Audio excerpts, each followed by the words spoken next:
Coke, no. It's mixed with alcohol and pills that they get up out of the cabinet. When you so-called, you see them leaning, nauseating, and that's all they do. And we got a big problem. Some of them wake up the next morning inside a cell. And when they confront it on video, well, you shot 2 or 3 people last night. Now we got a bigger problem because after they wake up and it comes down, now we got a psychological problem. Now we got a problem because they're inside, not realizing what they done. But see, all this starts back at home, around the table, education. And the parents educating them, bringing them up. Now, we have a massive problem with the adults already, trying to get them help. You know, because see, for officer safety, nurses' safety, your safety, your family safety, these people can snap at any given time, but they're human, they just need some help. But at the same time, they're very dangerous because see, anything can trigger them while their mind is clogged. They offer the drug, whatever it is, fentanyl, heroin, whatever it's laced with, and it's just like they're human, but they're a loose cannon. And see, for your safety and our safety, you know, we need help. People walk past me every day and don't even realize it. People are at home and don't even realize that the person, a family member that's inside their home is addicted to this drug. Opioid, you know, is used as a painkiller, but even the person that goes to the hospital to get a prescription may overuse it, get addicted to it. And all of a sudden, they take it, then they're taking higher doses, and they're just getting higher, and then all of a sudden the alcohol come in play. Fentanyl, heroin, oxycontin, morphine is dangerous when mixed with alcohol. Your kidneys and your liver can malfunction, even death from overdose. We're looking at a serious problem, you know, and the thing about the United States and also Chicago, they playing the numbers games just like they play the number games with the gun violence in the city of Chicago.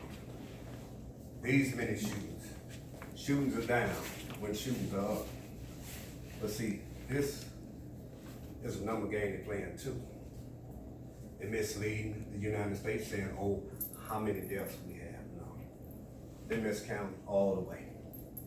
We have so many deaths across the United States, so many deaths in city of Chicago, state of Illinois, county of Cook, so many deaths due to overdosing.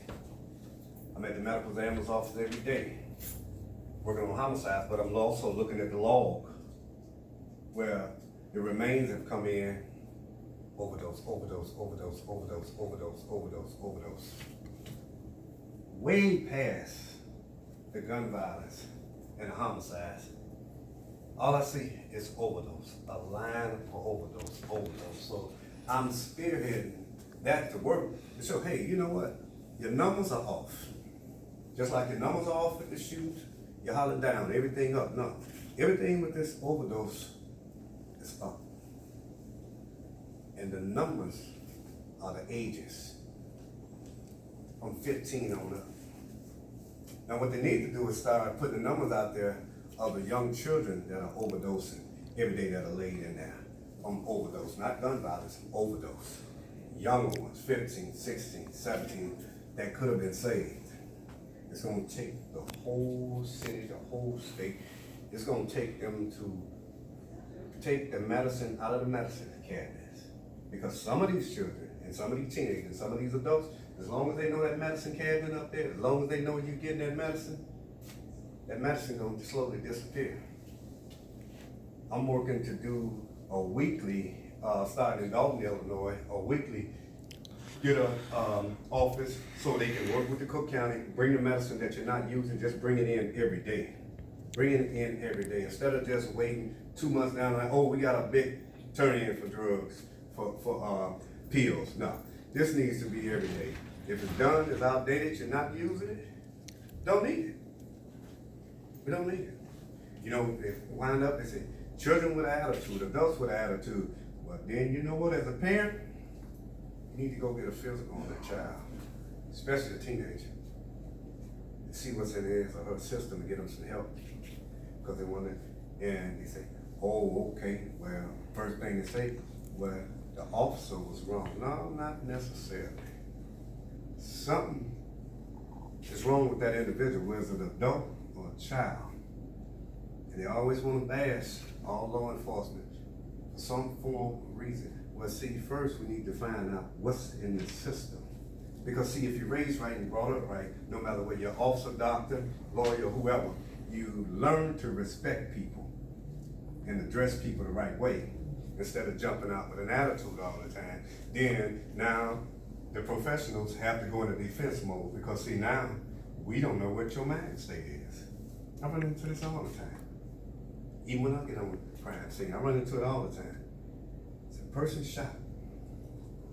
Somebody shot him. But the first thing I want to do is point the finger at the officer and they get there, and all of a sudden, now you want to call them racist this, whether they're black, white, brown, or green, and I turn around and I look. This person got a problem. Got a problem, serious problem. Something ain't clicking here.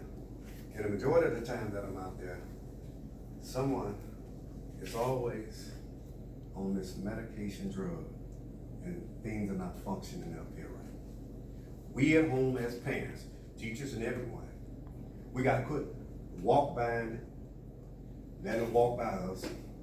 You see a person in school and you figure that person is on drugs, alcohol, whatever, and you can quit letting them come to class, get the emergency medical personnel there, then get their parents there and find out what's in their system before they snap.